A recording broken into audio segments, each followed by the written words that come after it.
You confront them with the lie, coolly, deliberately. You state the facts, airtight and undeniable. Watch as their expression flickers. Shock, panic, calculation.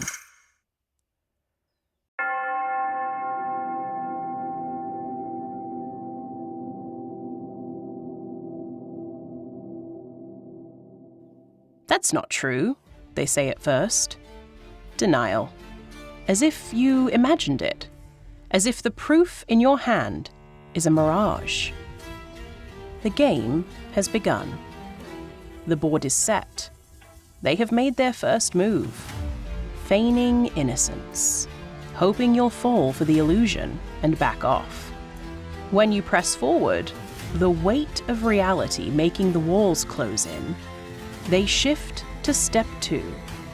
Minimize. Reframe. Okay, maybe, but it wasn't like that. And honestly, I thought you knew.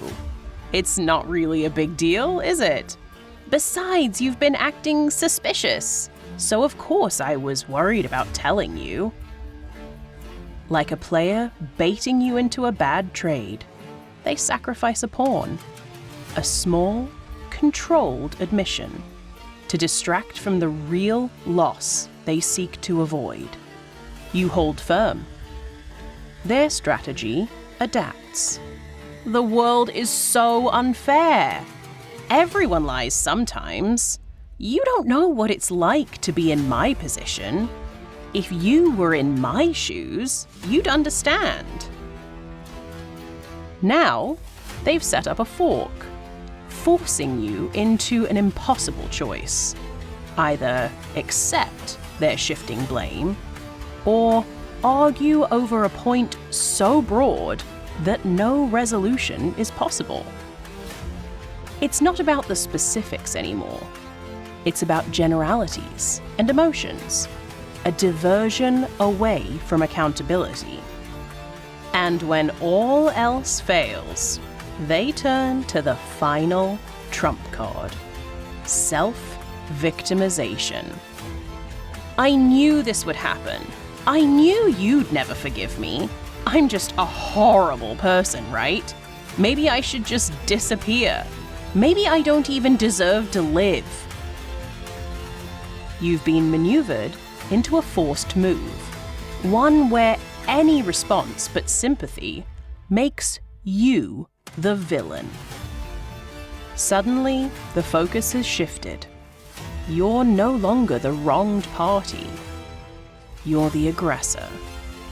And now you find yourself soothing them, reassuring them, convincing them that they are not the villain they so dramatically claim to be. The liar wins. The cycle continues.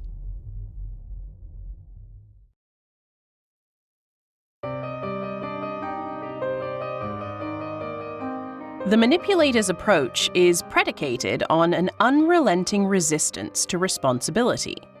Like a chess master who knows every trick, they see the board several moves ahead.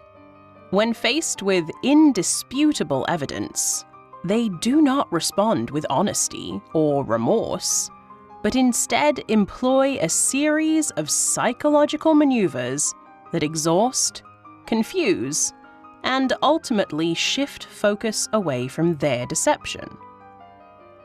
These maneuvers unfold in a familiar sequence, each designed to force their opponent, who believes they are playing a fair game, into check.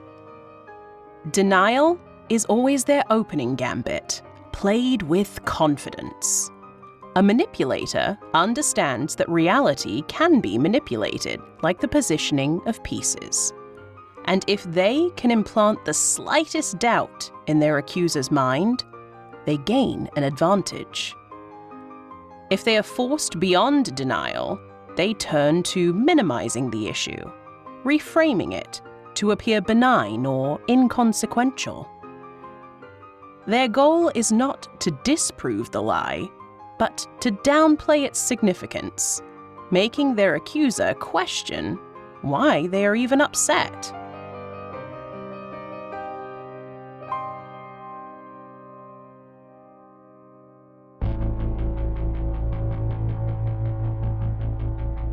When minimization fails, externalizing blame becomes their next recourse. A manipulator never stands alone in their guilt. They tether their deception to external forces, an unfair world, a stressful situation, or even the accuser themselves. This is a gambit designed to make their opponent think they have no real winning move. The final and most insidious tactic is the performance of victimhood.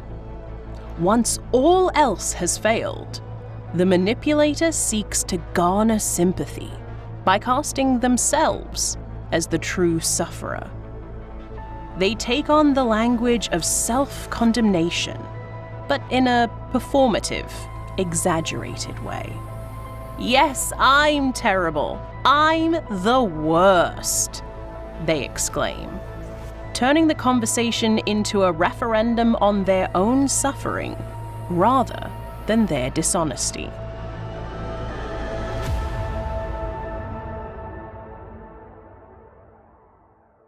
It is a devious move, for it forces the accuser into the role of comforter rather than interrogator. Like a player feigning resignation only to trap their opponent in an unexpected checkmate, the manipulator lures their victim into an emotional response that ensures their survival. In addition to their arsenal of emotional manipulation, deceptive individuals often employ a more cerebral technique when confronted, something that could be phrased as torture testing words. This is akin to a chess player who refuses to play the game itself, instead endlessly debating whether a knight should really be allowed to move in an L shape, or if it is a knight at all. This is not a legitimate rhetorical strategy taught in debating clubs or formal argumentation. Instead, it is a tactic of obfuscation designed to derail a discussion by fixating on minutiae. A famous example of this is Bill Clinton's deposition statement.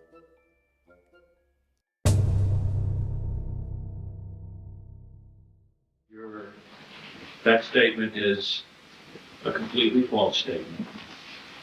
Whether or not Mr. Bennett knew of your relationship with Ms. Lewinsky, the statement that there was no sex of any kind, in any manner, shape, or form with President Clinton was an utterly false statement. Is that correct? It depends upon what the meaning of the word is. Yes. If is means is and never has been, that's one thing. If it means there is none, that was a completely true statement. You're the President of the United States, and your attorney tells the United States District Court Judge that there's no sex of any kind, in any way, shape, or form whatsoever, and you feel no obligation to do anything about that at that deposition, Mr. President. Now, if someone had asked me on that day, are you having any kind of sexual relations with Ms. Lewinsky? That is, ask me a question in the present tense, I would have said no, and it would have been completely true. I would have said no, and it would have been completely true. This digression, seemingly absurd, exemplifies the technique. Rather than addressing the core issue of his dishonesty, Clinton managed to redirect attention to a pointless linguistic debate, forcing his interrogators to defend their own usage of language rather than pressing him on his actions. The effectiveness of this strategy lies in its ability to exhaust the opponent. Conversations become circular, reduced to pedantic squabbles over definitions, rather than the actual deception. It is a duplicitous and frustrating maneuver because it forces the accuser into a defensive posture, making them prove something that was already self-evident. This erosion of confidence is closely linked to gaslighting, a form of psychological manipulation that seeks to make someone question their reality. While all manipulators lie, not all lies constitute gaslighting. True gaslighting is a sustained effort to make the victim believe they are mistaken, confused, or even mentally unstable. The term gaslighting has been overused in popular discourse, often applied to any situation where one person deceives another. However, its true meaning is more nuanced. It is not just lying, but an effort to systematically rewrite another person's perception of reality. Gaslighters will insist that past events did not occur, that words were never spoken, and that the victim's memory is flawed. Over time, the victim begins to doubt their own mind, making them more dependent on the manipulator for their sense of reality.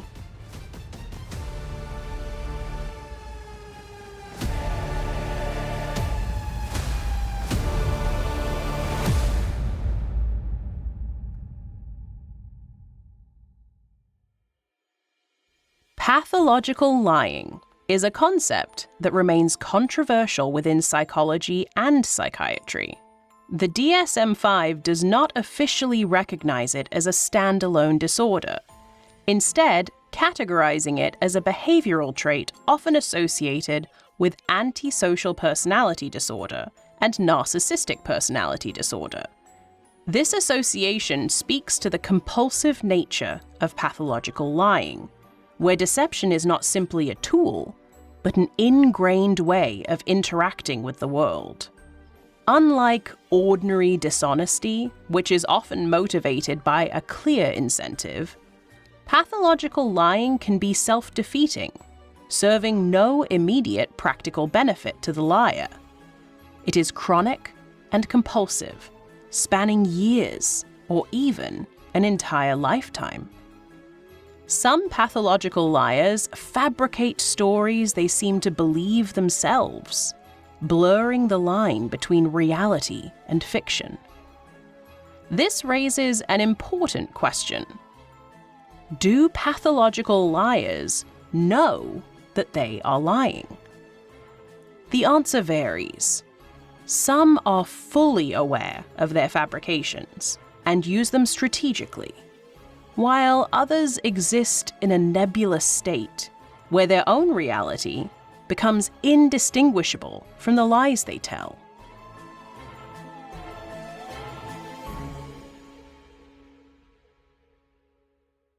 It is important to note that while all pathological liars engage in manipulative deception, not all manipulators are pathological liars. The difference lies in intent and self-awareness. A pathological liar often lies reflexively, as if by instinct, sometimes without fully understanding why. Their lies may not be designed to manipulate others in an immediate, calculated manner. Rather, lying itself is their baseline mode of existence. Manipulators, by contrast, use deception as a means to an end. Their lies are often strategic, designed to exert control over a person or situation. They employ dishonesty to force others into submission, shifting blame, evading accountability, or gaining sympathy. While some pathological liars may also be manipulators, the two are not always interchangeable. A manipulator is more like a chess player, thinking several moves ahead, calculating every deception with precision. A pathological liar, on the other hand, moves pieces randomly, without necessarily considering the broader implications of their dishonesty. The term pathological liar is frequently misused, often applied to anyone who lies frequently or consistently. However, true pathological lying is a deeply ingrained behavior that differs from ordinary dishonesty. While all pathological liars are dishonest, not all dishonest people are pathological liars. The key distinction is the compulsion to lie, regardless of tangible benefit.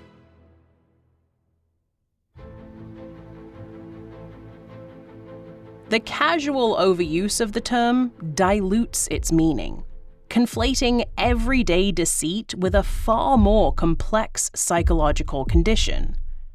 Manipulators lie with purpose, while pathological liars lie as if compelled by an unseen force.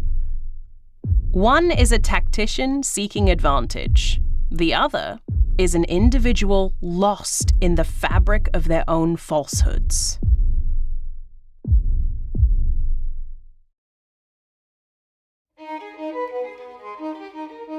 Engaging with a manipulator is like playing a rigged chess game. At first, the board appears ordinary, the rules understood, the turns predictable. You move your piece with careful precision, but something is off. The opponent subtly alters the rules mid-game, shifting their pieces in ways they shouldn't be able to, and then insists that this was always allowed. You point it out, but they smile, tilting their head, questioning your interpretation of the rules. Perhaps you misunderstood. Perhaps the game was never what you thought. You play on, convinced you can outmaneuver them, catch them in their deception. But every time you corner them, the board resets, the positions shift, and the cycle begins again.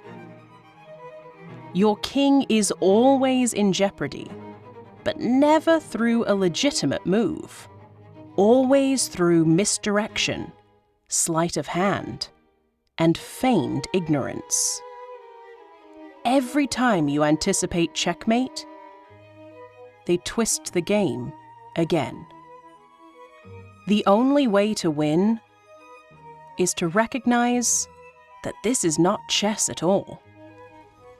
It is an illusion of a game, a trap designed to consume your energy while they rewrite the rules in their favor. The true masterstroke is not to forfeit, but to refuse to sit at the board in the first place. A manipulator thrives on engagement, on the belief that their opponent will keep playing. The real checkmate is to walk away and let them sit alone. A player without an opponent. A king without a board.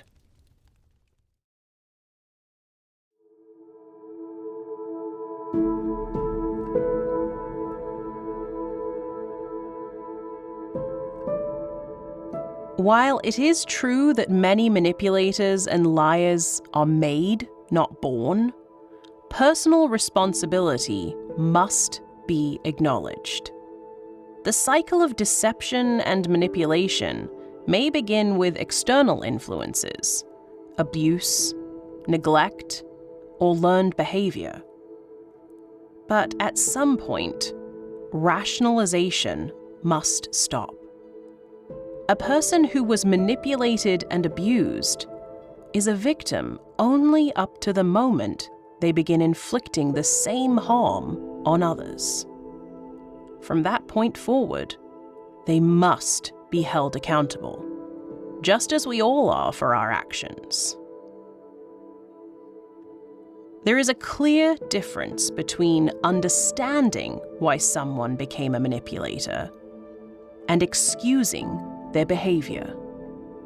While reasons may exist, they do not equate to justification. The line between explanation and exoneration must remain distinct. To continue tolerating deception on the basis of past suffering only ensures its perpetuation. In the end, the weight of responsibility lies with the individual, regardless of how they arrived at that moment of choice. At that moment, they are no longer pawns, but rooks, moving in direct, unyielding lines. With force and determination, they abandon any pretense of being passive, and now, actively and aggressively, attempt to control the board, or change its shape altogether.